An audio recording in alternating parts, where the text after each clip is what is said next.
Meeting of the Montgomery County Municipal Utility District Number 60 Board of Directors.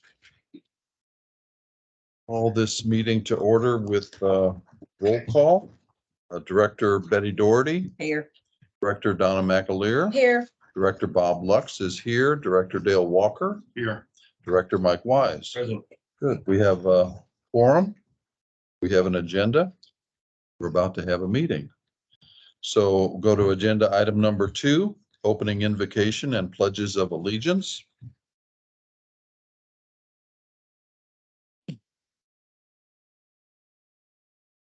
Heavenly Father, we come to you today as an assembled body. We humbly request that you bless our meeting, our community, and our nation. Help us to work diligently, always for the common good and in the best interest of those who we have been elected to represent. Guide us to be insightful and prudent in our intentions, visions, plans, deliberations, decisions, and their fulfillment. Work through us to provide a spirit of welcome to all in attendance, to engage in respectful and thoughtful dialogue and discussion with understanding, wisdom, and humility.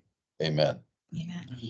If you wish, prior to reciting the pledges of allegiance, please take an additional moment of silent prayer or additional reflection in the manner of your preference.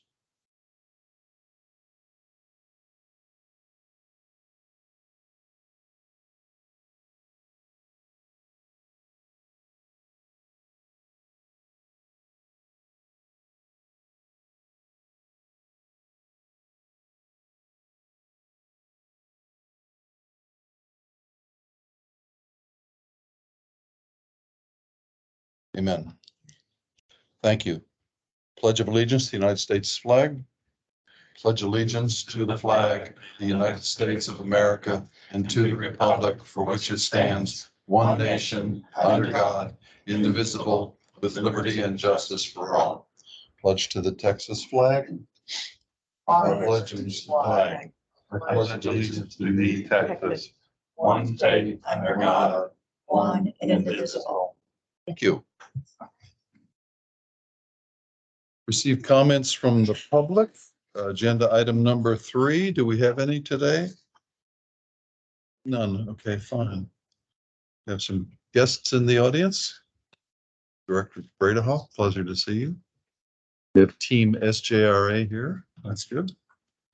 Okay. Consider an act on requests for adjustments to or relief from specific charges imposed by the district. Uh-oh. Uh-oh. The Grim Reaper is around. I have one. That's a good one for you. Oh. The account number 68524702. 685247. -02. Okay. It is a large single-family residence. It's a 1-acre lot.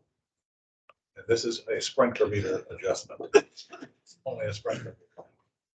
The gallons in question is 842,000 gallons. The average is 55,000 gallons, so the adjustment would be for 787,000 gallons. Now, the customer's paid the bill. Customer travels a lot. He has a property management company that manages this property. He is not a member of WaterSmart. He has not signed up for WaterSmart, at least as of last week. We had multiple emails and multiple phone calls go to his assistant that went either ignored or unanswered. We finally door hung them on their house, and we did take appropriate action after receiving the door hang. So again, it does meet the requirements for an adjustment, but it could have saved us a lot of time, a lot of headache, a lot of money, although he has paid the bill. The bill was over $7,500. He paid the bill. Oh my God. So if you approve the adjustment, it would be a credit or refund to his account of $52,3131. He would still be paying $2,500. Good open for comment at this point. It is open for discussion. I don't think under those circumstances that we should do that. I mean, the property management company should be responsible, not us. That's kind of our feeling here as well. That would be my opinion. And the amount of warnings we give them, I mean, he should go back on his property management company, which he pays to take care of those things. Mhm. I couldn't agree more. That's my opinion. Was it a broken irrigation line? It was, he did have a repair bill. It was he had a new controller and a new, valve, $675. So something must have failed. It must have been, yeah, he was using it between April 21st and May 1st.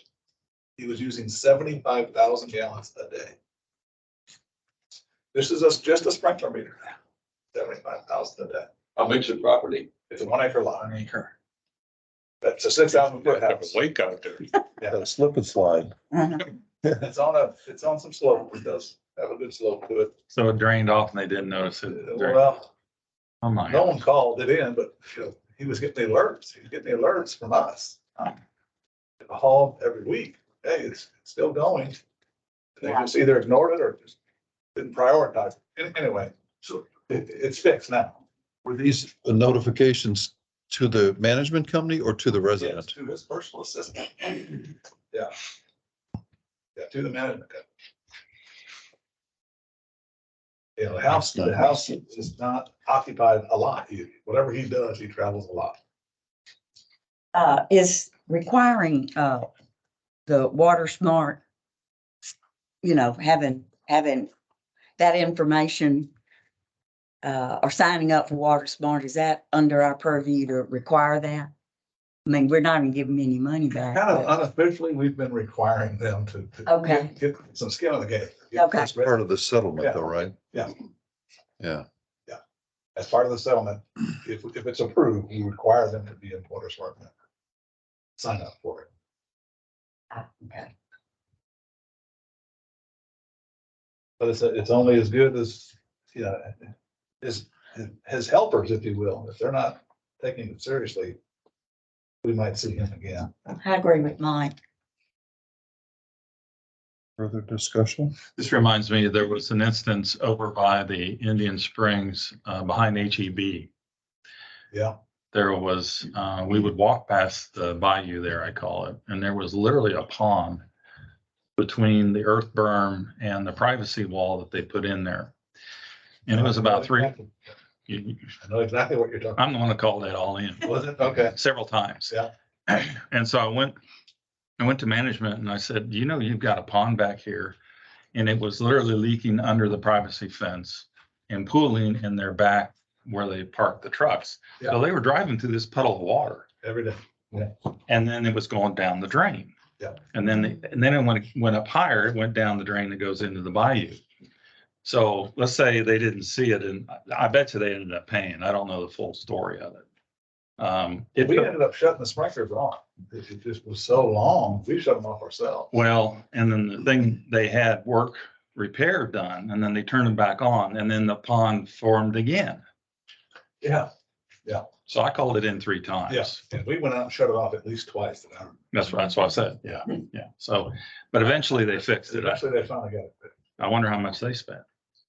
We could look it up. They spent a lot of money. That's what I They figured. got. And they ended up having to pay because they used the water. They didn't even ask for an adjustment. No, Just paid it. that's the reason why I'm tending to say no on the adjustment.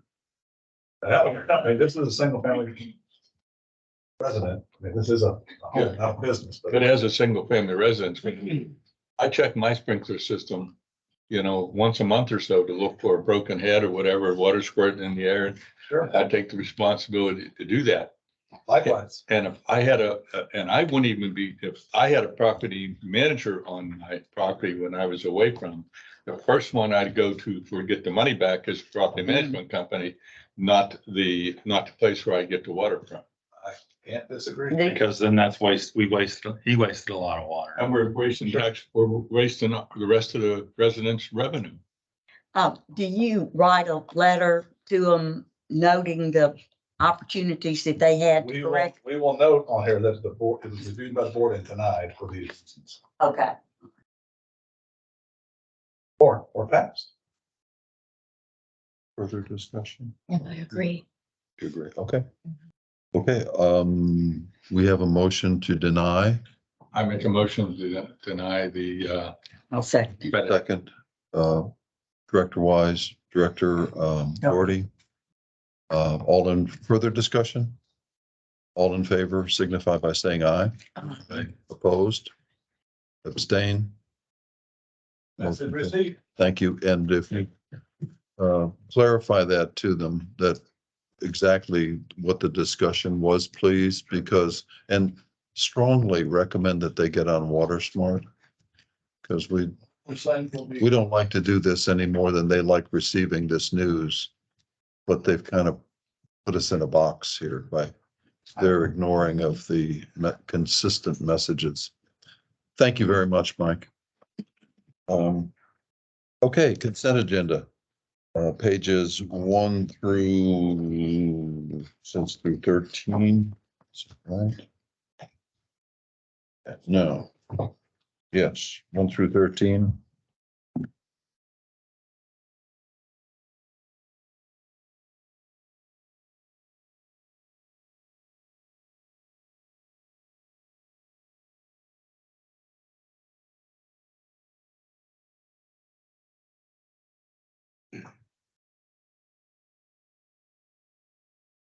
I have no questions. Mike, anybody? Questions? Motion to accept, I make a motion to accept the Director Wise. consent agenda. Second, Second. Director Doherty. All in favor? Further discussion? All in favor signify by saying aye. Aye. Opposed? Abstain? Motion passes. Okay, regular agenda. Receive and act upon staff information regarding upcoming MCAD Board of Directors election for the term of January 1/24 through December 2025. I have a comment. There's a typo on page 14 where it says, name must be submitted to the chief appraiser before July 15th, 2021. Hmm? I think the That's a years. tough, that's gonna be hard to do, isn't it?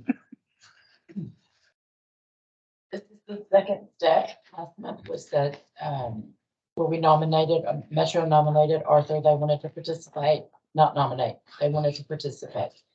Now they've nominated Arthur. If you choose to nominate somebody else, we can, do that as well. Otherwise, Arthur sits on the board as it stands and, you can follow Metro. Arthur's last name? Uh, Oh, that guy. Okay. Sorry. Is this, is this indeed an error or was that correct? Yeah, okay. Should be.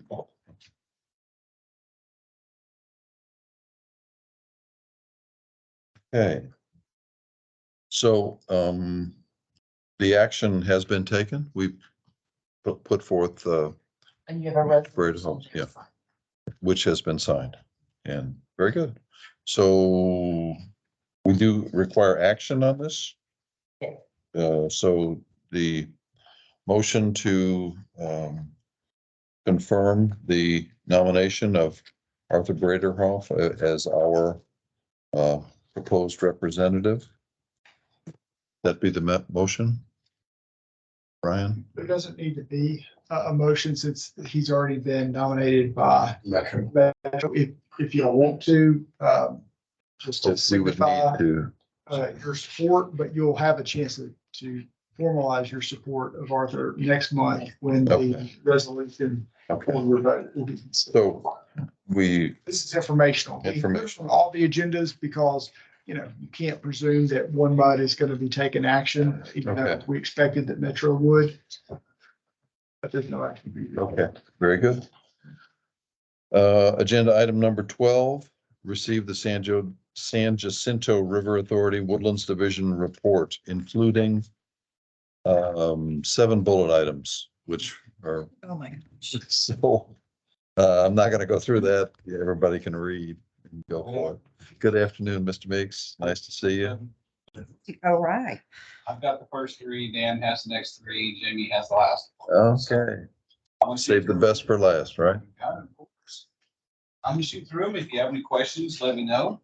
There is no update on the infrastructure funding this month. For the draft Woodlands Division budget, keep in mind that next month is going to be the vote at the MUD level to direct our trustee on how to vote at the August trustee meeting. What you're voting on is only the FY 24 budget. Included in there is the $6 million in R&R projects. The vote you take next month does not include the 10-year project plan and all the money associated with all those repairs. So you're only voting on the FY 24 O&M budget next month. If you have any questions on the budget, we do have accounting here that can go through those. To date, we have not received any questions, but just as a reminder, the wholesale water increase is proposed at 2%. Wastewater is at 2% as well, and GRP is at 0%. Slight increases to wood and fish rates. The next item is the AC water lines. Excuse me. They start on page 37. So what you have here is we've received 16 questions from two MUDs with two MUD directors. And so we've gone through and answered those questions and provided the responses to all the MUDs so they can see the questions and answers. Of those 16 questions, there were 3, numbers 9, 10, and 11, that we were not able to answer and would require additional time and funds. So number 9 would require $25,000 in 6 to 8 weeks. That basically just goes into more details about what does the trends look like. And does it look like it's increasing? Item number 10 would be about 150,000. Takes 6 to 9 months and would just kind of help pinpoint if a line breaks here, what happens? If a line breaks here, what happens? Item number 11 is the cost and the time is to be determined. It deals with model predictions. So we take all the information that we have, put it into the model, and then allow the model to tell us when basically the line should be replaced. Essentially. We talked to the trustees and other MUD as well. The data that we have on hand is data we've collected over time. And as Dan said, we're there to fix the line, not always to collect all this data. So in the years past, we have not collected all the data that's needed to give good, decisive results in the model that was discussed. And so there's a concern on our side about that. But we did talk to the trustees about it. We do not currently have the $175,000 to do the 2 additional studies. They're not in the 23 budget. They're not in the 24 budget.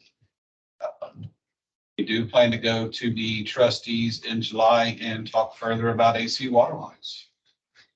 High level overview, but if I've left anything out that y'all read, or if you have any other questions.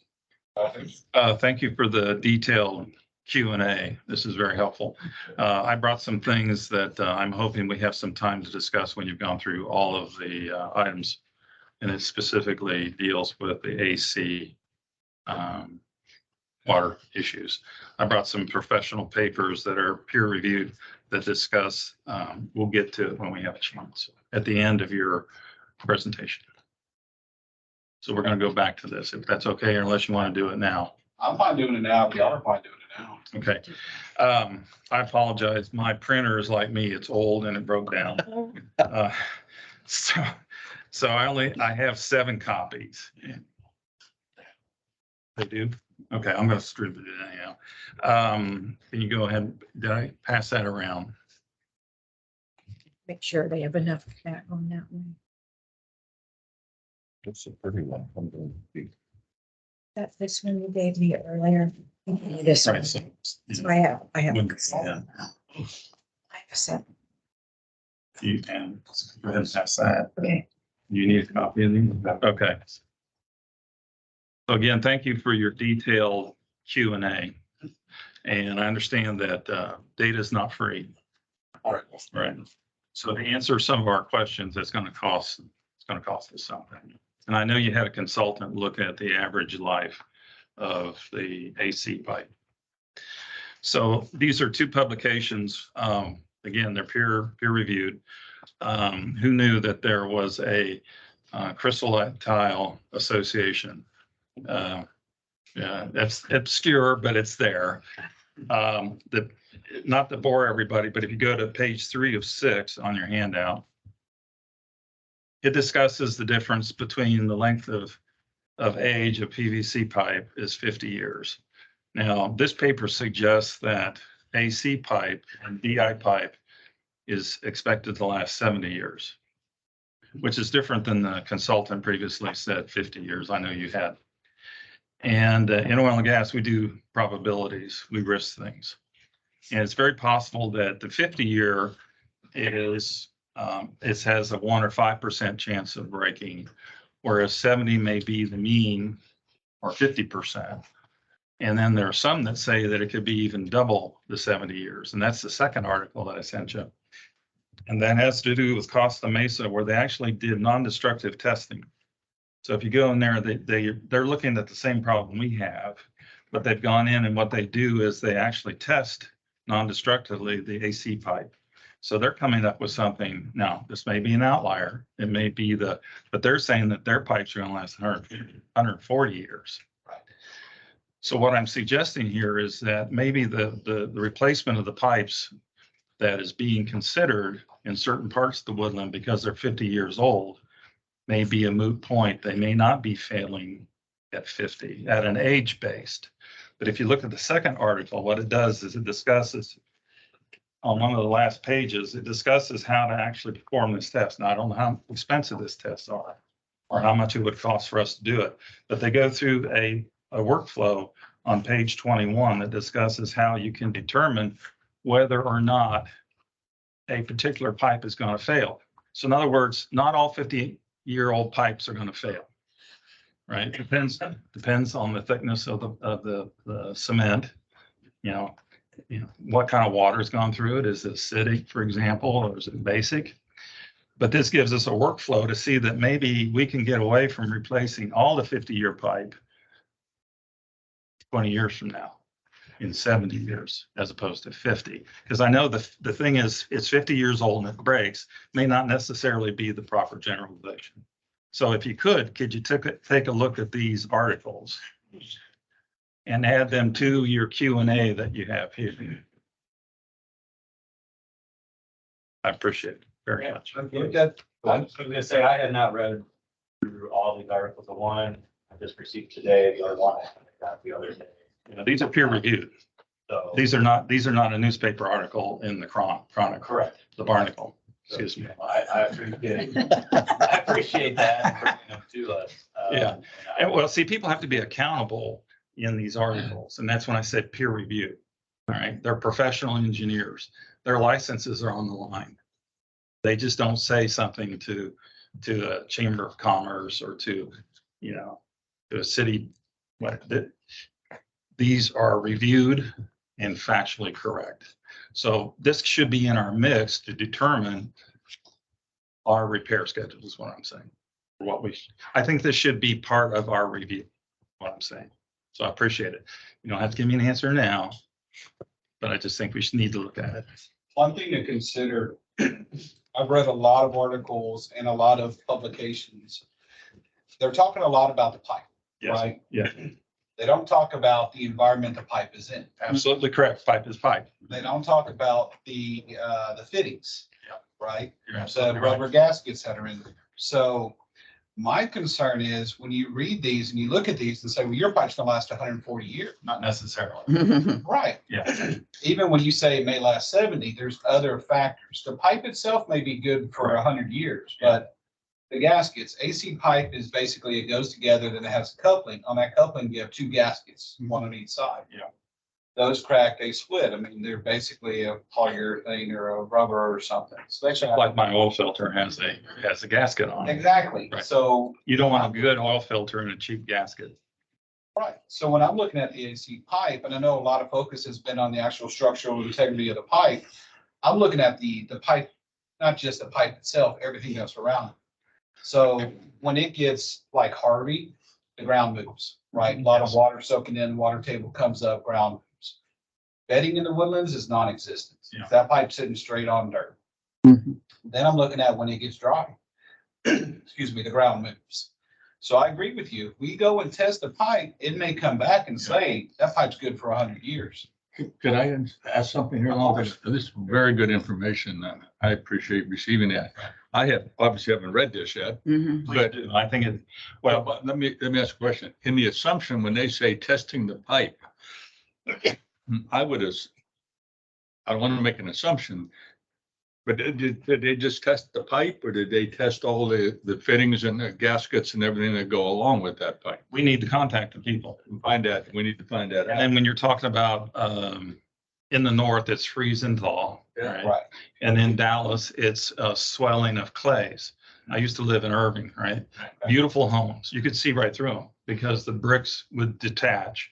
And it had to do with a certain outcrop there was a shale that you had to keep it wet all the time, because if it didn't, you have a fissure in your yard like this going right towards your foundation. Well, guess what? After 4 or 5 years, it split. Well, that foundation, that might be perfect in Southern California, like thing here, but it may not work if you do it. So you're right. The conditions and also the water quality is different when you go through and how it's going to affect the concrete. So, but I just think this needs to be accounted for because it may save us some wholesale replacement of the 50-year-old pipe. It may be, once we look at it, the 50 for us is correct. It may be that we could get by with 60 or 70 in certain areas if we test. And the part I like about this was it's non-destructive. It goes through the testing procedure, how they do it. And again, I don't know how much it costs, but I'm sure that we can certainly find out. Well, as compared to the cost of replacing all the pipe, I would Correct. think that any test would be. I think we should try. Well, I think we need to look into figuring out what this is. So, We compare to Costa Mesa. Right. Yeah, because it's definitely, up until recently, they didn't have much rain. well, and then you pointed out with Harvey, a lot of things in Harvey, and I was here for that. I was here for Ike and I was here for Rita. Weird things happen to the soils. I lost some trees that were fine. They hadn't toppled over because the liquefaction Right. of the near soil, they just pitched right over. Well, I noticed the date on this article also is 2019.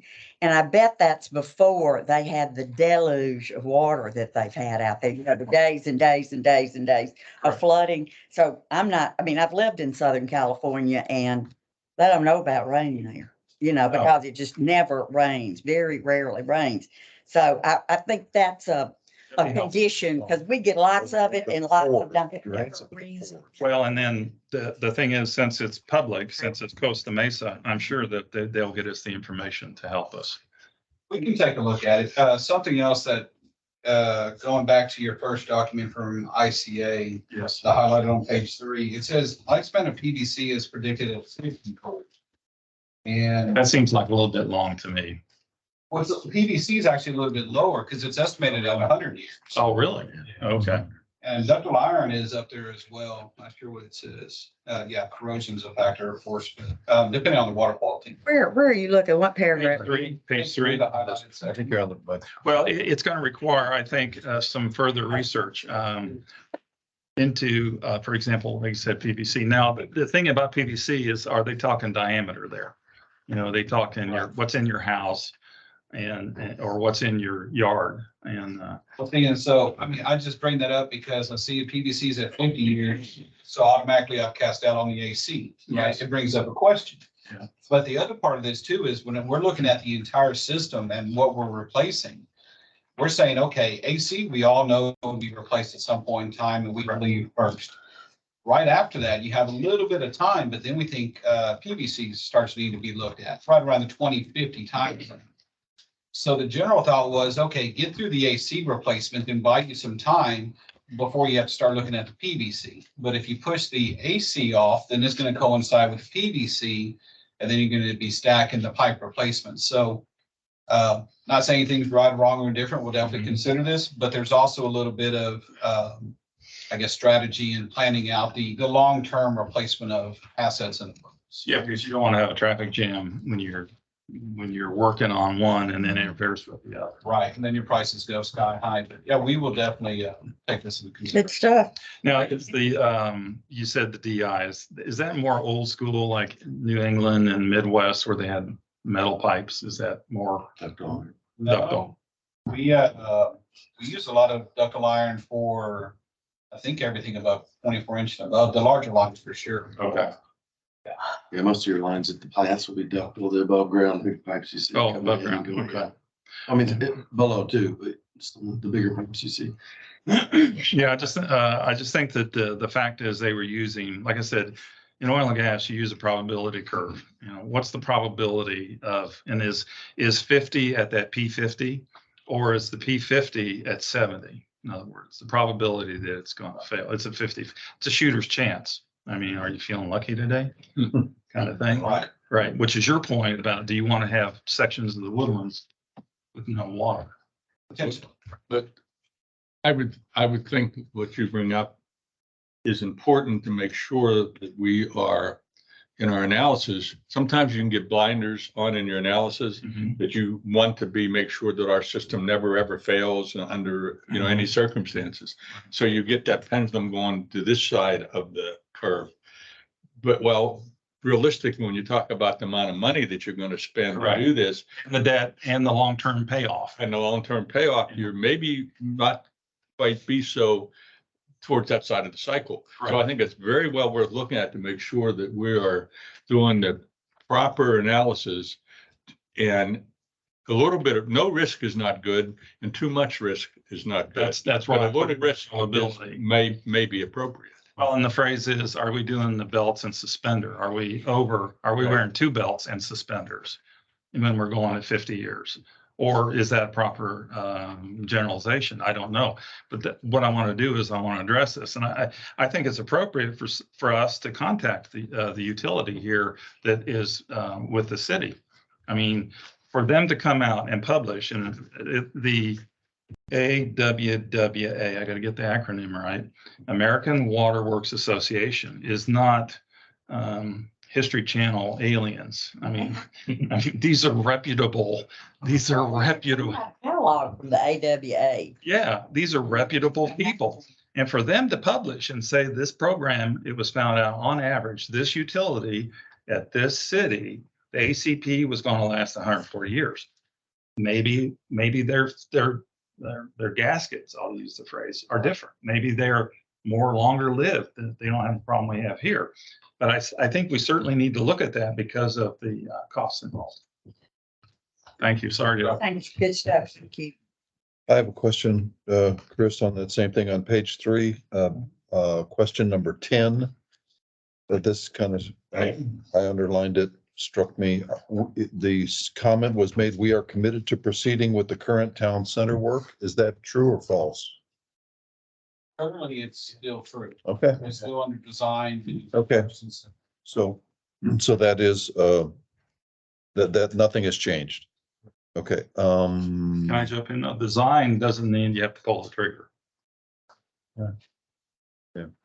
Design can be useful 5 to 10 years, well, not 20, but 5 to 10 years from now, if you want, with a refresh. I received an inquiry from a member of the Woodlands Township Environmental Department. The question was, are we testing the water within AC pipes? We are. TCQ requires testing every 9 years. Okay, So we do follow the TCQ schedule. If there's a concern, then they ask us to teach more or sample more frequently. that was my reply. I said that I know that we're in full compliance with TCEQ requirements, but I was unsure of this specific test. But a 9-year interval? Okay, asked and answered. Thank you. Could you help me to craft a response to this person so that there's no misunderstanding? Thank you. Okay, thank you. Are you speaking out a specific constituent within the water that we should be testing on every 9 years? Is that? I believe if I remember how the question was posed, it was just say, do we test the water for asbestos content?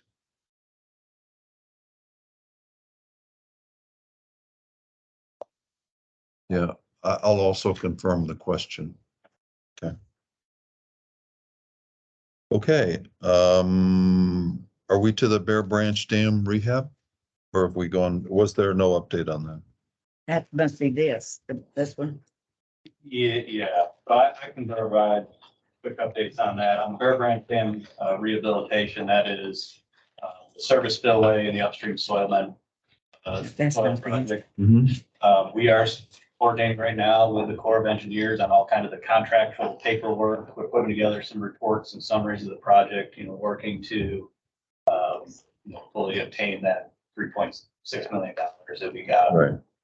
Appropriated there. So we also have a request for qualifications out publicly advertised right now. So that is to solicit a design engineer for that project. So we are moving forward. Regarding the 3.6 million that's been appropriated, I know that these, I don't know anything. It just seems as though these appropriations kind of sit out there in cyberspace somewhere. Is any money showed up, or do you have to jump through a number of tasks and so forth, as you said, some of the things that you were doing now in order to get the money in the bank? Because until it's in the bank, it really is kind of nebulous. Do we have the money today? No, but are we working through with the Corps of Engineers what that process is, what the steps are? Is it a reimbursement type Does process? the Corps have it, or is it still in DC, to your knowledge? My knowledge, I don't. I believe Okay. it's funded. I think it's funded. Who has the money in the bank? I Yeah. cannot answer that question, Bob. And didn't I? It's in cyberspace. Reimbursement. It's money to reimburse money that we already have spent. I believe that is Yeah, part of, as we go through progress payments Yeah, and phases that's of the project, there's a Mhm. reimbursement process. Mhm. So we have a designated project manager that she's spending a lot of her time directly coordinating with the Corps project manager on that type of process, meeting that funding. Basically, the message is we are Okay, working diligently to keep that moving. good. Great. Thank you. The low flow vault lid replacement, that has been completed. The final total cost of that project, including design assistance, procurement of the lid, and installation construction, was just under $34,000. I didn't think it was gonna be that high. I don't remember what it was, but I wasn't expecting. I believe we had 50,000. Oh, did we? Well, So- that makes me feel better. With 75. 75, even better. There was a 5 in my brain, so, So. and a yeah, 1. Just under 34,000 was the Mhm. final cost. So that is all completed out there today.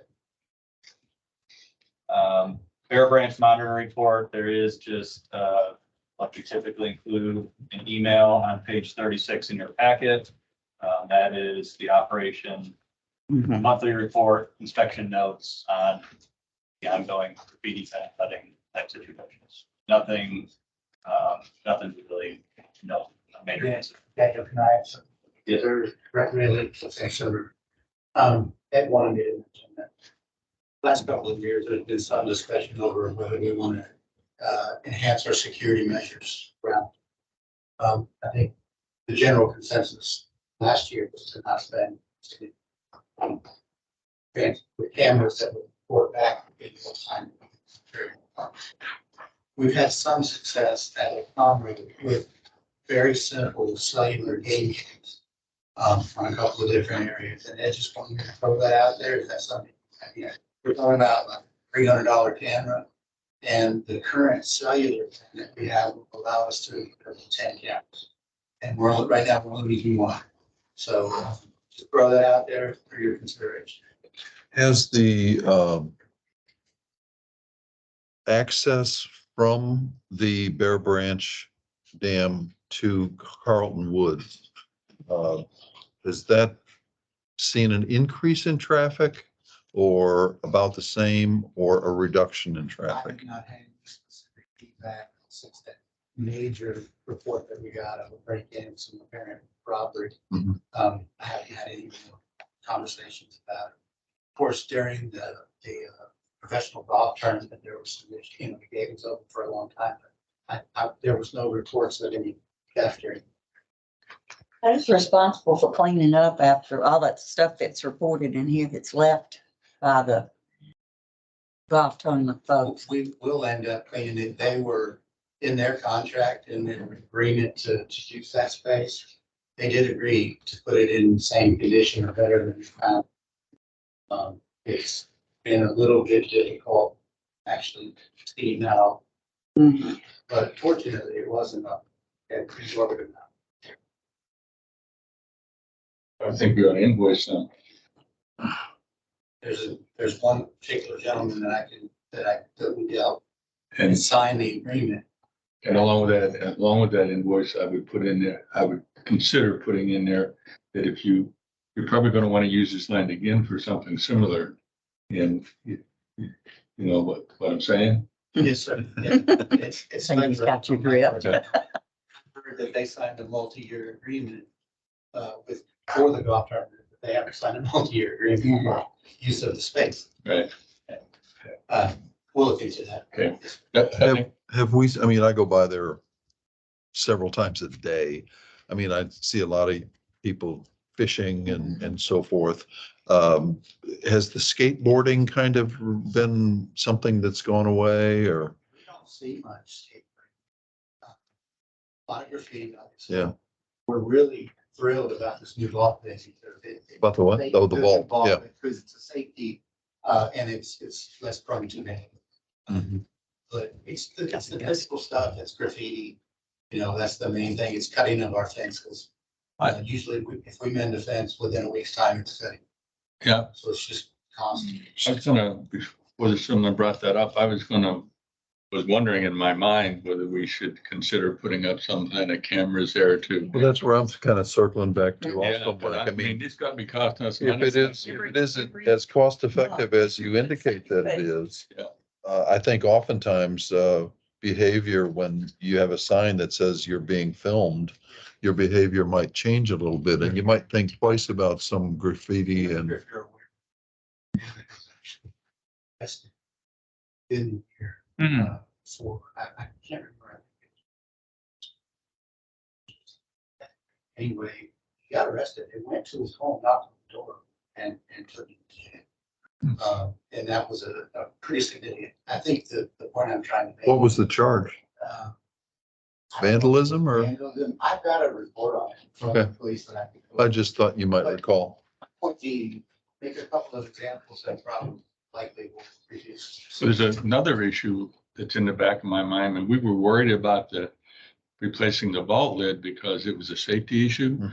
Well, I would think if we routinely have had that fence damaged and cut and haven't done anything to really prevent that if a child come through there and drowned in a reservoir, there may be some liability Liability. issues because we haven't taken the proper approaches to stop that.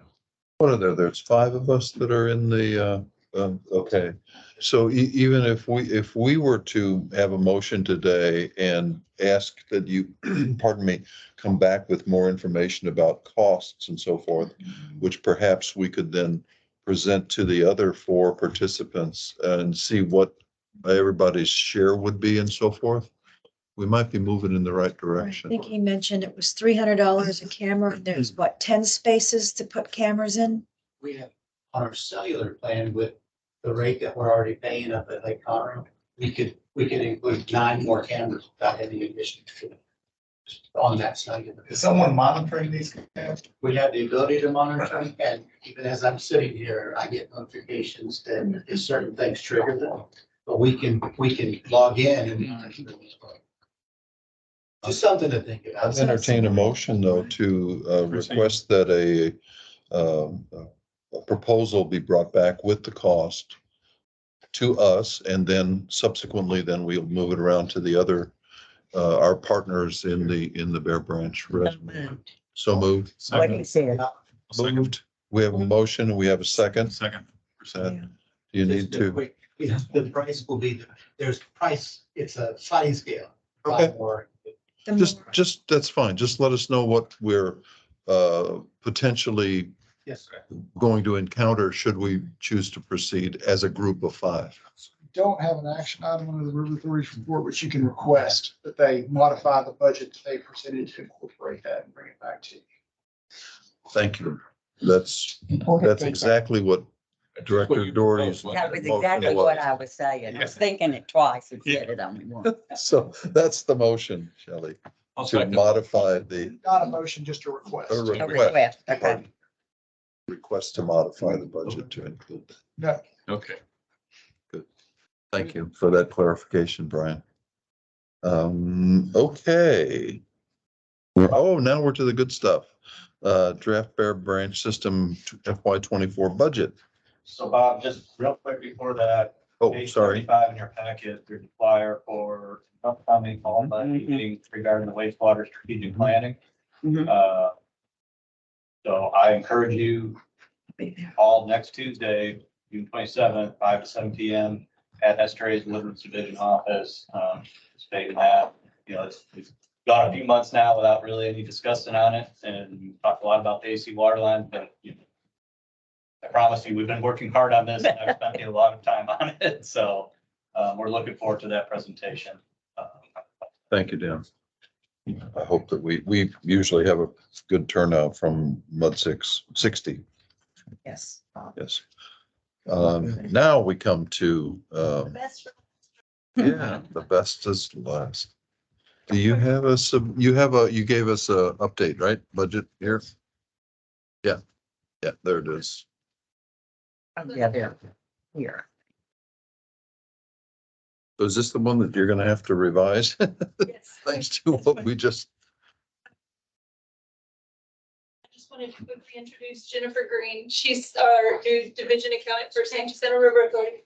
She's going to be doing Bear Branch accounting and financials and budgets in the future. So she's been with us 4 months tomorrow. So just quickly introduce her. Is this, what am I supposed to have? Am I supposed to have this? And, okay. So there's a few papers here. You have the draft budget, the pro rata share, but broken down by mud, and then the project plan for Bear Branch. Okay, so that was, okay. Let's Thank you. start with the first page being the draft budget. And start with the fund at the beginning. The capital contributions this year would be $901,963, which is approximately $200,000 more than last year. As we go through I'm not going to highlight every category within the budget because honestly, this budget is very similar to years past, with one exception being that driven by that project plan, and it's the spillway and dam maintenance project, the soil cement repair project, driving a majority of that cost. So the increase over last year being almost 200,000, and then as you go down through the categories, we have just some slight increases, mainly around, like if you look at the maintenance, repairs and parts, there are some increases in clearing from us taking on the additional property that we took on. I guess it's been about a year, right? Now, Brett, that we, yeah, I don't remember the exact date when we took the new property on. Put all the deeds, Brian. that was, that was a year or so ago. Yeah, so because of that, we've had to do additional clearing, and that's, otherwise, this is pretty traditional budget for Bear Branch. And you go down to the dam rehabilitation line, you can see that we are having 847,000 for that soil cement repair and dam spillway project. That is detailed out in the 10-year project plan on how that's flowing.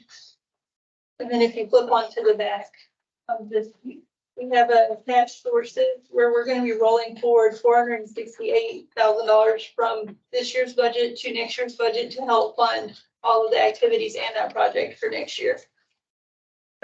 Question, more. Not as smart as the kind of things as I need to be. There is no revenue. That operating revenue is really just a contribution from That's correct. All the participants. all the participants. So it's really not revenue.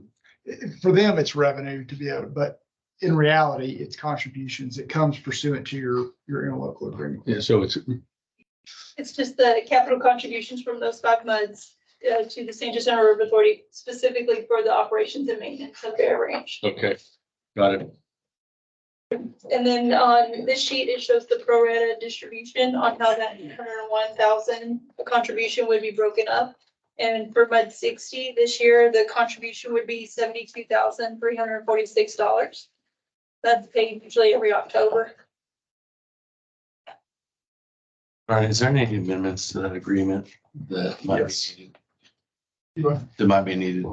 To the agreement with the River Authority. Well, we just did one. I was going back through that, Dustin and all. We just did one last year, that really fleshed out, a lot of the concepts for larger scale rehab and rehabilitation. And I think you may talk about what some of those options are as you're talking about this longer term project plan and how to fund that, either on a cash basis or a bond basis.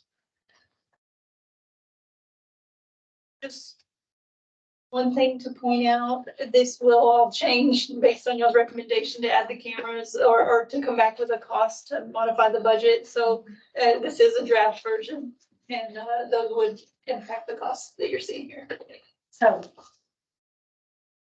we're talking about 10 cameras at $300 a piece. Is that what he just said?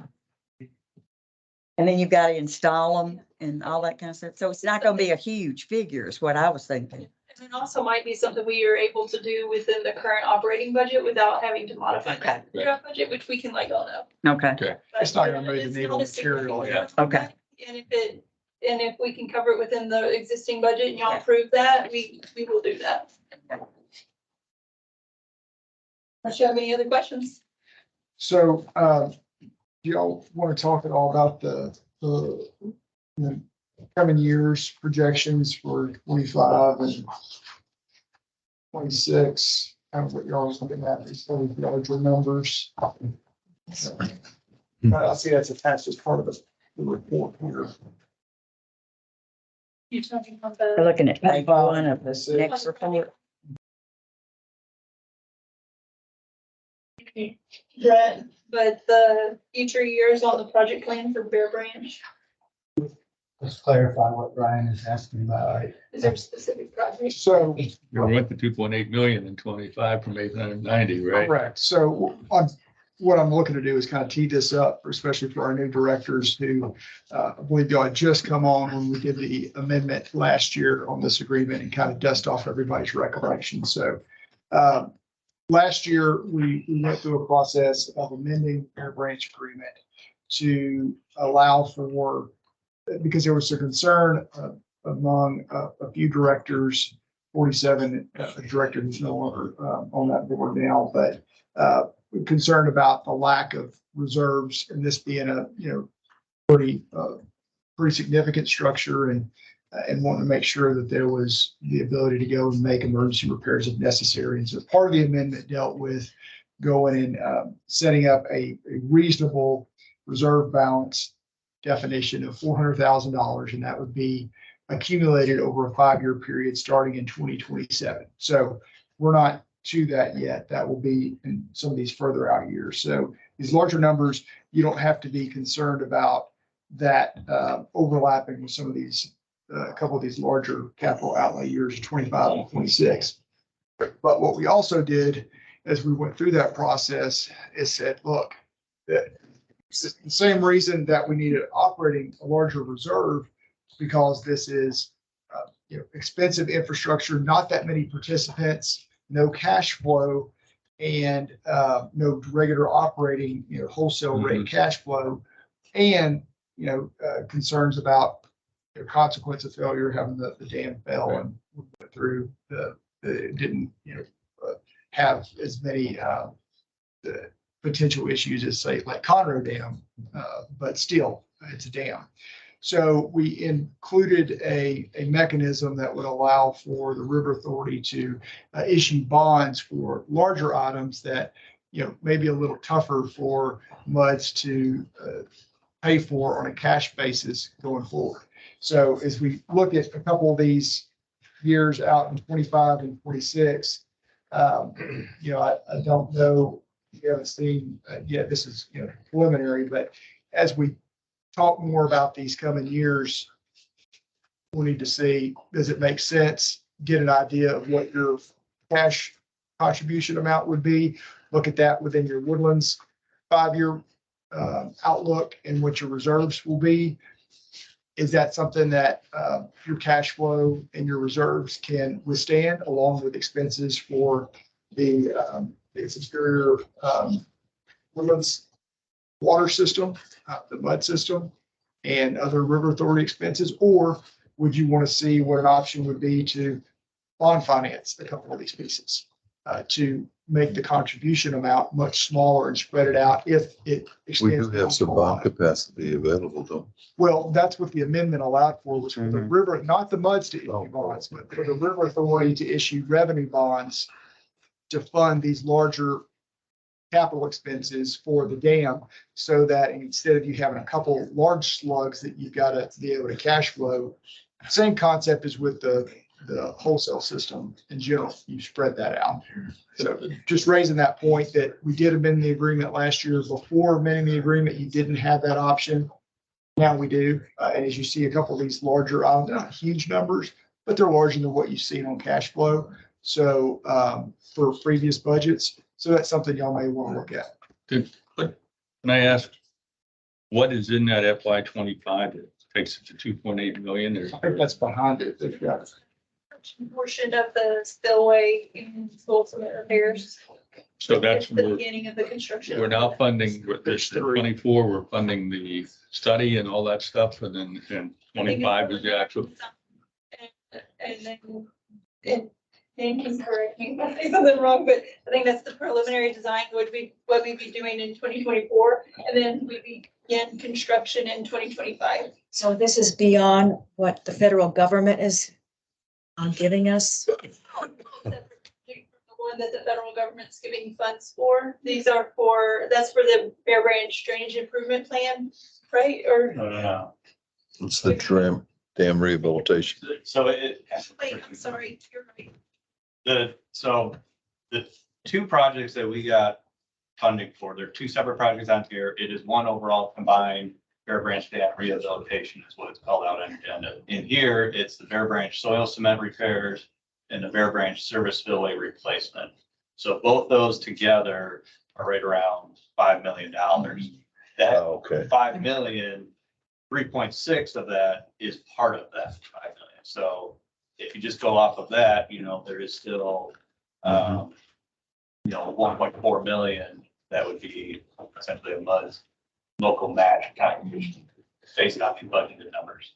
And the amount of that money that we would have to come up with is rather small, because we're a small percentage of that. So like 6%.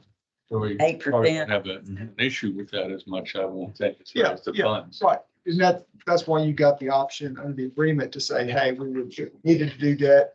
A, we want to participate, or B, we got a small portion, we can cash flow it. Thanks, but no thanks. So down the road. we can make that. We've already Yeah, we- started looking for funding options on how to fund the remaining amount, as well as, I was mixing something up in my head a moment ago, sorry. Dan, thank you for catching that. But also if we ended up needing to finance, 2.5 million, or if we just needed to finance 1.6 Yeah. million. So we are looking at those and what funding alternatives we have. We've looked at bank loans versus just try to give us some other alternatives as well, different periods to look at, 5, 10, 15, 20, 25. No action for today. Do the 5 MUDs, like, there have to go all cash or all bonds? You could mix and match. We Okay. included some optionality there to allow for folks to opt in or to make their upfront cash pro rata share payment. We're looking at budgets and identifying if there's any reserves that might be utilized for the various participants as well. So we'll have more to come on that. Just to give you insight. Excellent. Thank you. Any questions? Further questions? No. Okay. Pictures certainly are nice on it. It's so nice and clear. Agenda item 13, receive update on Bear Branch, Panther Branch Research Forest Drive drainage improvement projects. Is there any update on that? So, LGA has been continuing to calibrate and build that model is at a point now where they can actually start putting in the geometry of the various alternatives for that drainage channel. So that is more or less where they're at right now. As far as I know, they're well within budget and on schedule. So no concerns there. Okay. Eric, I didn't know if you had anything else you might add to the prior meetings. No, that's exactly right. They're further along in the studies, not done yet. And they should be done, I think, in the next couple months. Like overall. August, September timeframe, plus or minus. Okay. Further questions?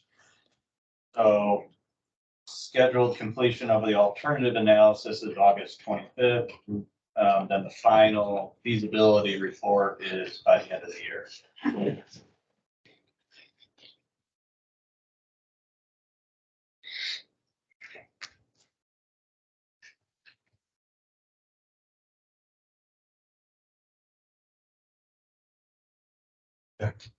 Thank you, Dan. You're still up, I guess. SGRE Spring Creek Detention Study. So really just kind of one update there. Last week, we reached out to by the solar company and wanted to discuss potential options for coexisting out there. That was obviously one of the biggest hurdles in the development on the other side. I don't really have an update there, but there is no agreements or anything like that on the call. It's just an initial call to at least express interest in having further conversations about potential alternatives for somehow coexisting. So That's good. not a whole lot to update, but I think it is kind of about That's real good. some level of coordination, and what leads to some sort of partnership, I don't know. But I think it'll be something we can continue to update you on as those discussions progress with the solar, or if additional discussion with the developer come up. That's where we're at right now. Where's that solar company from? I do not know where they're headquartered. I was just curious. Just curious. I was trying to, I'm trying to remember if we discussed that. That's the point of contention. I believe it's called AP. Solar. AP Solar, that's correct. I can't remember wasn't there a principal office in Dallas? I just don't remember. Yes. Yeah. Well, one of the concerns, the aesthetics, or am I thinking about something different, that the solar panels were going to be ugly? If I got that mixed up with something else I've been reading or Panels are looking at. ugly. Just wait until the grass grows up underneath it. You know what they have to hire? Goats. Goes. Go in and munch it all down. And then the glass starts breaking. I'm not being. I could sell the goats for my religious ceremonies. Capri Tail, right? Yeah, as good as. I did ask the question for an update on the developer side of things, and was told basically that, originally the developer wasn't real interested in allowing them to even get on site for any investigative things on the survey side months ago. But since the study is a little bit further along, it was suggested that maybe since they have a little bit refined detail on what the project might look like, then maybe it's worth talking to them again. But they haven't yet, so that's more to come on that. I would think usually a developer is looking for someone to help dig their detention or whatever the case may be, or create amenity or whatever, but gosh, apparently the solar farm is definitely kind of moving forward, but I'm hearing that the developer's slowing down on that part of it. So Is this, the land is owned by one of the universities? Rice Endowment, I believe. Okay. on the Solar cell. They got it through it was bequeathed to them, right? Rice didn't go out and buy the ranch, right? I can't. It was donated to him probably. donate to them if they put solar panels on it? Is that- Probably the rancher just gave him the ranch, I suspect. It's for years. Okay. Yeah, Endowment. probably, yeah.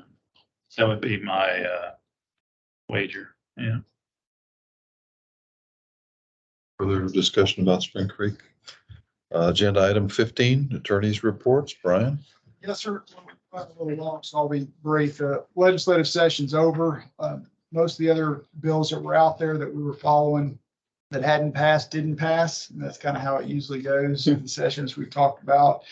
We will have our summary of all the bills that are of interest to our district clients that passed, as well as some of the notable ones that didn't, ready in the next few weeks. And as we've done in previous sessions, since we've had the Google Drive, I'll send that to Shelley and ask her to upload it. We already had access. Is there anything going on in special session Yeah. Oh, yeah. for us? Well, right now, no. So there's two big issues still to be resolved. One is additional property tax relief, and the other is school choice, school vouchers. School vouchers isn't our lane. The property tax relief, one of the earlier versions of the House option was to reduce the appraised increase cap from 10% to 5% and make that applicable to all properties, not just homestead properties. So commercial, rentals, et cetera. That could have impacted us on the rate of appraised value increases and revenue accordingly. But the current version that's been put forth by the House focuses on what's called compression, reducing the school tax rate, just the school tax rate, and having basically the state fund that shortfall from the reduction in the school tax rate with the surplus that the state has. So that wouldn't impact us. On the Senate side, they want to use a portion of the surplus to provide $100,000 homestead exemption for that's solely attributable to school taxes. So it wouldn't be as to other taxing jurisdictions. So we do 20%, that's our max. So right now, both the Senate version and the House version that there's far and over would not impact our district clients in terms of our appraised values or our tax revenue. But till it's final, that could always change. So we're still monitoring it, but no resolution as of yet. Good question. Thank you. That's all I have of a general nature on the attorney's report. Happy to. Thank you. I was made aware during the utility district panel of on page 57 and requested that Eric put it in the meeting packet. This HB 2815. According to what yeah, that's what go ahead. And so we were concerned about that bill and the PFC, the Public Facility Bill, Corporation Bill, that allowed for some apartment units to go tax exempt. We were worried about those two bills because they had not yet been signed by the governor, and there was a big issue between the lieutenant governor and and not just the lieutenant governor, but the Senate and some of the House members and the governor over which property tax bill should move forward and when. So the governor sided with the House and wanted that to pass. Well, the House passed their bill on day one of the special session and then adjourned. And so Lieutenant Governor was saying, we're still here, but we can't negotiate with another side who's not here. And so the governor said, well, essentially that wanted the House version to pass and started vetoing bills of House members and Senate members that weren't, I guess, aligned with that. And we were not nearly as concerned about 2815 being vetoed, but it's always possible if there's just a wholesale veto of bills. The PFC bill was specifically targeted, but did not ultimately get vetoed. But the deadline to veto bills was midnight on Sunday, and neither one of those bills were vetoed. So it is as of now, we don't have to take the action. That's what I was told, to just contact the governor's office and say, please don't veto. But that's Sunday night. That's gone. Okay. FYI, from what Brian just said and others and what I was told, that this was a much needed bill Oh, yes. that cleaned up a lot of fragments and loose ends and things that had hung around the various enabling legislations for Yeah. years. And it's going to help the entire MUD community. So good. Anything further? That's it. That's it? Okay. Thank you. Consider an act on Lone Star Groundwater Conservation Phase 3 Subsidence Study, pages 44 and 46. This is a letter we received. It's all water users from Lone Star. As of the date of May 23rd, the date of the letter, they were requesting, and they are going to their phase 3 subsidence district, subsidence study that they're going through. And they're looking at the coring and monitoring program, or at least equipment to put in. In this letter, basically asks for any support financially and or location of potential coring sites that they could put equipment in to identify the compressibility of the aquifers. That's what they're looking at. Yesterday at the GRP, SRA GRP meeting, Jim Spagner came and it was asked, what are you really looking for? And he suggested that funding wasn't necessarily an issue or was really this focus, but more they were focused on identifying the sites at this point. They are looking, if you look at the kind of the third page 46, it's kind of proposed 6 sites. These are not actual sites. These are just areas of the county to kind of space it out, if you will. Ed Shackelford from SRA noted that they might have a couple sites to potentially look at in that meeting, but there wasn't anything decided on that.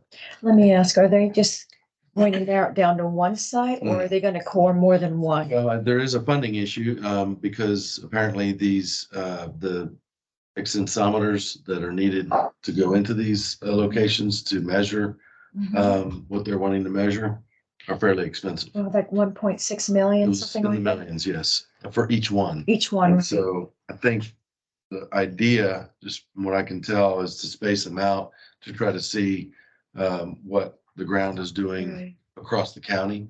But I think it'll also come down to funding, although he said that he wasn't really as focused on funding right now as they would be. Well, when I went to one of their meetings a few months ago, they were talking about trying to get 2 sites Correct. and hoping they could get funding for 2. Correct. But then I was talking to direct, I think I think you might get more with 3, get 3. more about what we You discussed. gotta have 3 in order to do a dip on it. If you have 2, you're not getting the subside, it just can rotate around. If you have 3, then you know which way the plane is dipping. So you actually have to have 3 in order to do a 3-point problem to calculate the dip on a formation. And that's what we'd want to know here is we want to know subsidence. So they gotta have 3. So they're going to do 3 or they might even do more because it looks like they have 6 sites. They Oh, might think they're of. looking to do 6, Oh, absolutely. okay. Yeah, with 6, you'll have enough points in order to figure out the dip or change through time as there's either compression or movement. And the meeting that you're referring to, I was at as well. It was indicated that there was a concern that because they're so expensive that they're just trying to at least get a couple at that point. But that's not what was conveyed yesterday at the meeting. Okay, so they've got funding. I didn't say that wasn't the comment. It was, we aren't as focused on that as we are trying to find the site. So I don't know what you could infer that, but that wasn't what was said. I don't know how the funding is at this point. You gotta have 3. You gotta have 3. At least. Is that asking for contributions or did I? That's what the letter requests. Yes, okay. You could put one in the state forest, Jones. You have plenty of room there. Can't believe we have any room in what 60. I just. No, not in This the temple is. Looking at a possible spot. Wastewater treatment. The only thing that popped into my mind was wastewater plant 2. Yeah. Spot. Plenty of room there. Yeah, you got plenty of room. Katie just said there was 2 that they had in mind. You got plenty of room in the forest because you can drive up the logging roads and you have plenty of open fields there. It's one of the last unimproved stretches around here. And then, Stakes, is that the state? Yeah. Forced them to- and then if you could look at the abandoned oil well locations, because there's one down on Booty Road that's an abandoned, well, I don't know if it's abandoned, but it's no longer being produced. There's existing pads for oil and gas production that you could put it in there. Access, Who owns that? which one the, The one that you just met? you'd have to go online, you'd have to go geographically and pull what's called the API number, which is the American Petroleum Institute. And if it has not been abandoned, then you would contact the company that owns the lease and ask for permission to bring your drilling rig in. What they've got here is actually very thorough and very good, what they're intending to do. I'd like to know, when do they intend? Right now, they don't have a spud date or anything on these, do they? Okay. But they have a good distribution both along the southern part of the county, along the Spring Creek, and at the same point, they've got along that here. I'm the only person that doesn't know what a spud date is. Oh, spud is when you're turning to the right. It means you're drilling. Yeah, sorry. I'm speaking out of school there. Maureen, correct me, please, if I'm off base here. If you look on page 5, it appears as though we're year-to-date activity versus budget. We're 45,000 to the good, 45,329. Is that accurate? Is that the correct way to assess our potentially surplus funds? That kind of just shows you the cash. You have to compare it with the expenses. On page 9, they've compared the budget just slightly through the end of May. Where are you looking on page? Total cash and investments. Okay, Through the end of May was 7.4 months and you're at 7.2. So you're essentially right there. One thing to note on funding issues, I think shortly after these letters went out, about around the same time those letters went out, Lone Star also sent out notices of violation for overpumpage for 2022 to a number of users that did put in for requests for amendment before they exceeded their number, and then certainly for the end of the year. There's discussions ongoing about what those final penalty amounts will be and how, to be determined, to be seen how much funding that Lone Star actually receives from those overpumpage violations. So I think it's maybe a little early to think about funding or offers to provide funding until, whatever they get from violations kind of funnels through. Was it in this group or was it somewhere else that I read how, what are they, Commissioner Hardman was pleased with the settlement that they received? I mean, from a couple of million to a few $100,000 from LSGCD for Conroe's? Yes, there was a news article in there about Conroe paying overpumpage violation fee. They negotiated. He's got one. Number of buds have them as well, so depends on how much was pumped over the limit. So that's all happened right around the same time that this letter went out. So they may have funds, but we just don't know how much, and then they. Correct. So maybe premature to consider that. How I read Harry Hardeman's comment was that the fees were 2.5 million, but that the groundwater agency would reduce them considerably. That they wouldn't be asking. On page 61, the sideways, that paragraph on the right-hand side. Yeah, that you got it exactly right. Substantially. There was no number. $6 per I think some of the offers have gone out around like 50 cents per thousand. From $6. Now, I don't know. Rude negotiators. Well, that has been offered for a number of users. Not just, I don't know what the details are of Conroe's, but from other district clients that we work with, that's what we've seen in letters. And I know the River Authority got a similar letter as well. Okay. But that's still, it's still an extra, whether it's 200,000 or whatever it is. Yeah, but at 1.6 per site, that's not gonna go too far. Yeah. So, thank you. My only thought was just maybe to think about, just as a show of good faith to our residents, to participate to some level in assisting in getting these stations up and running so that we have this data. It sounded to me like, he didn't say, but based on what Eric said, that there may be some money pool somewhere that they're looking at getting. If money wasn't their issue, he didn't say that, but if I made a statement like that, then I would think that I'd have in my back pocket somewhere, I'm gonna go get some funding before I made that statement. So, Anyways, just food for thought. And obviously, as Brian said, as soon as they know the amount of these settlements and so forth and what their cash position is, we might bring that up again at some point when it's appropriate. The issue of the thermometer and figuring out whether there is any subsidence or not is since 2019. They've been working on getting studies and reports, and that's where I think it's 2019. Could be earlier than that. So is it incumbent upon us to want to speed things up?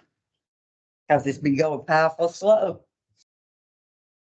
Just a thought, food for thought. Thank you. Agenda item 17, General Manager's Report. All right, thank you. Good Thank you. afternoon.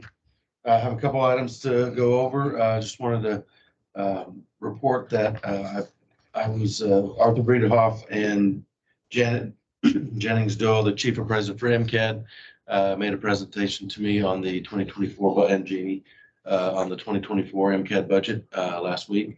It was a good presentation, very informative on what's coming down the pipe for MCAD.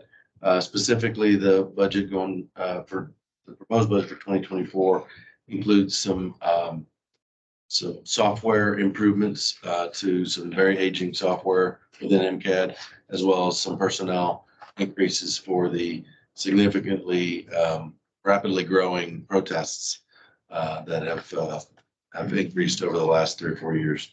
So they're looking at more people and some software. I think their software is 15 years old. So anything else to add to that necessarily? Just as information, we're now at 96,000 protests. Last year, we finished at 86,000 protests. We think we'll hit 100,000 protests. The software that Eric mentions it's a 5-year purchase for the software, and it'll be a fixed price to all the taxing units from budget 24 to 28. The ARB, which represents, is there for all citizens of Montgomery County, continues to increase as the level of protests increase. There's pressure to add more personnel to handle the reviews when a citizen says, I'm going to go to a review board. So we're trying to handle growth. This county's exploding in growth, and you need to invest in the appraisal district to handle growth so that we return more taxable units to our taxing units. Yes, sir. I'm gonna ask a loaded question. Why do you think there's so many protests? Well, it's not that we create the protest. The taxpayers have a right, both residential and commercial taxpayers have the right to protest. Or might it be that everybody believes that the appraisal valuations are way too high? And that don't have anything to do with personnel. We're not allowed by statute to talk about appraisals. All I could say, it's a right of a taxpayer, both residential and commercial, to protest the valuation that they receive. Can we talk about it in generic terms? I'm not asking about any specific appraisal, I'm just saying in general. We follow, without getting into a lot of details, the chief appraiser follows the Texas Controller's Office on how to appraise properties. What Most we people need, don't what believe we're it. trying to do is have the resources to handle the protest so that the taxpayer gets a fair and equitable. They're required now by law to go by market value, and market value is skyrocketing. So it's a legislator Well, problem. in my opinion, I've done a lot of research on this and I built a lot of houses and I had a lot of them up for appraisal. And in my opinion, they're always way, way, way, way, way high. Right. It doesn't, unless you go up there and protest, you're not going to get them down to where they normally be. And if you don't go protest, they're way up here. So that's so getting more personnel to hire, it increases the expense of the appraisal department isn't, in my mind, the way that you attack that problem. I think you either got to do more realistic on the appraisals, or you got to convince the public that those are the right numbers. I can tell you in the 24 budget, there's no increased request for personnel. Today, we're staffed at 100, and in 24, we're in our budget as 100 employees. We're reducing our contract labor, but there's more resources going to the appraisal review board. We have to have that by statute. They're working more days, and they're going to come back and ask for an increase in the amount of members to that board, and we have to appropriately have resources to handle that. But that's kind of the highlights in the budget. Thank you. Thank you. Okay, next item, there is a document that was passed out to everyone, is a resolution concerning SDRA water management. It says draft number 4 on the top. Yes, this is a document that was, I think, originally drafted a month or so ago from Director Lilac from Mud One. It has since been revised a number of times, and there's some additional directors that have been involved in the drafting of this over the last few weeks. So far, so this item is not on your agenda today for action. It is on a couple MUD agendas, not all. Those that it was on thus far, Metro and One, they made motion to work with the GM to finalize the wording on this. And authorize, once that occurs, authorize their president to sign it. For those districts that it is not on the agenda for action today or in June, the expectation would be that it is put on the July agenda for action and execution at that point in time. I've got to July to read it. Is that what you're telling me? And share your comments. Okay. So I Because don't have to ask them right now. no, Good. All no. right, great. And then my understanding is the audience of this would be SDRA board, Lone Star board, the township, and potentially other media outlets. Yeah. From what I understand. So if you want to review it and send me any comments you have, I can work with the others that are involved. So we'll put that on our Agenda. July agenda. Very good. No. and What can I do? We can't take proxy. Yeah, no. Best We thing. can deliberate, we can just, all we can talk about is if you want to put it on next month's agenda. Yes. And so we'll have a quorum though, won't we? Yeah. Okay. And if you do have any comments that you want to be included, send them to me and Okay. I can get them. I think it's pretty well written. Okay. A couple more things. Just wanted to also point out the Lone Star Groundwater Conservation District Board accepted the resignation of its general manager as well. So something significant to kind of think about is within the year of 2023, the the leadership of all three of the major water agencies will have changed with WWA, SGRA, and Lone Star. That's a pretty significant thing. Big deal. It is. It is. So Who resigned from Lone Star? Samantha Reeder, She's Smith, the rather. general manager. the lady They never that signed the letter. I wanted to point out a couple things in the packet. We have actually Mike has 19 years as of today. Is that what you said? Today? Today is my anniversary. 19 years. Congratulations. At Williams Water Agency and Danny. Holding up well. Yeah. Thank you, Doug. Didn't have as much gray hair as I started. Oh, okay. I was gonna ask about that, but Yeah. that is, Yeah. I'm glad you brought it up. In May, Dan Kennard reached 44 years. Wow. Inspections here in the Woodlands. Have a letter of appreciation from resident on their interaction with our staff, which I'm always glad to hear. We have a few articles that you'll see in the back. There's some about SGRA, some about water that you'll see there. As we started last month, I wanted to continue to have John Geiger talk to you a little bit about the progress we're making with the public outreach campaign and our strategy around that. So that's Before we just leave that, Sure. and get into that very important topic, if there's one takeaway on page 65 of that article that was in the Chronicle, the very last paragraph is General Manager Houston's Mhm. heartfelt position. So if you take a minute, if you haven't already done so, that's where he's coming from and what's led him to the tough decision that he had to make. Yes, sir.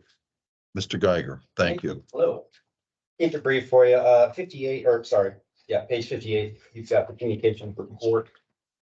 I found some highlights for you. The last part of our strategic plan, the focus on water quality. As of June, we've moved to a focus on water conservation. Got some encouraging figures from our website, tracking page views. We're up significantly over the last 12 months, up 34% page views and 43% over the 5-year average.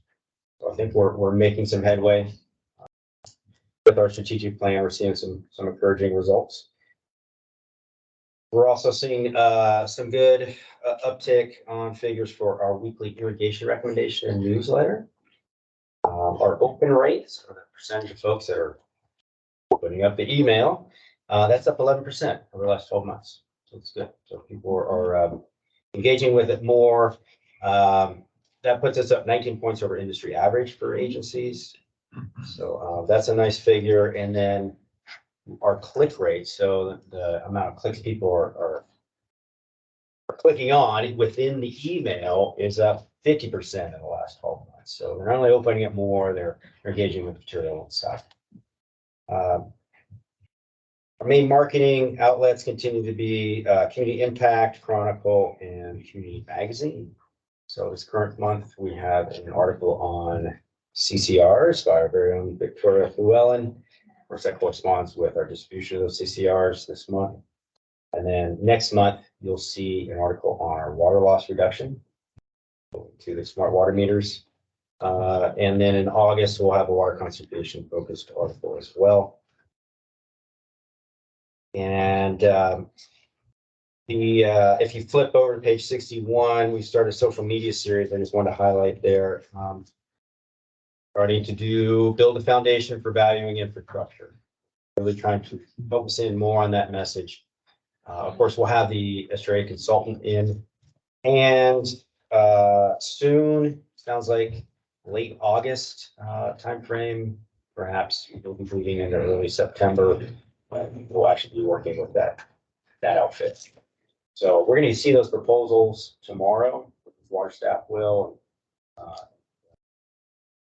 Perhaps Dr. Gaynor involved in that process, maybe some others. We'll have ample opportunity to provide our input on those proposals. We won't actually be scoring them, but we will be communicating with SGRA staff, giving our full feedback on that. And we may be involved in the interview process as well. So we'll be engaged. What on page 61 am I supposed to look at that's related to education. Did you say page 61 or did you say some other page? Oh, I'm sorry, 59. I was. Okay. On my report. Well, I The was- next page, I'm sorry, 59. Mm, The bottom of thank you. that, all the three pictures there. And there's no analytics on the QR codes. I mean, there's no way to know whether people actually scan those dudes and look at them, is it? I mean, in the print media where they You are. can do it in a roundabout way. There are metrics, so we can, one of the best ways to get at that is through page views and those types of analytics on the website. So all our QRs are linking to the website. Uh-huh, okay, all right. So we can track that activity over So time. did these numbers, incorporate that? The numbers that, of the clicks and all that? Is that got the QR codes included in them? So the click rate, so the clicks within the emails would be hot links. Yeah, yeah, A QR you're gonna scan with your phone. right, So that's a little more diffuse. okay, Trickier to track. You When ain't you have got a hot anything- link that's embedded in email or another digital. right. Media, you track that more. So it'd be a separate analyzing that than the hot link click thing that you can get the analytics on, right? Is that what you're telling me? Well, if I'm understanding correctly, we can track the clicks within emails or website, webpage or. on social media posts or I'm whatever. wondering about the QRE, is that, you said it was a circuitous way to get to that. It's, So like a lot of our QRs will link to one of our new landing pages on Uh-huh. the website. So we can look at how traffic has behaved over time, okay, but we can't track it back to the specific QR they came Right, from, right, because right. that may be on a piece of paper. Yeah. So it's really just tracking. so we'll know if it goes up that people are opening Water Smart, Irrigation Guide, rebate. That's good. That's good. That's a good quantity or analysis I'd like to know. Thank you. John. Thank you, John. Questions of John? Thank you very much, John. On pages 53 to 56 is a very comprehensive, well-done report of the trustees meeting. If there's any questions, both myself and General Manager Peterson will attempt to answer. I was going to point out that the trustees did authorize me to write a letter of accommodation for Jace Houston on their behalf. And so I am actually drafting that as we speak. And I plan to present and read that to the SRA board on Thursday. In person. Further questions on the trustees report? Hearing none, recess? No good. No, that takes us down to agenda item 21. Matters for placement on future agendas. Obviously, we have the resolution discussion. Was there anything else that we went across? I mean, the funds for SJRA, that's off in the distance. That wouldn't be next month, was it? Yeah. Can anyone have any further adds for next month's agenda? Hearing none, I can adjourn this meeting. Thank you very much. Thank you. Thank you.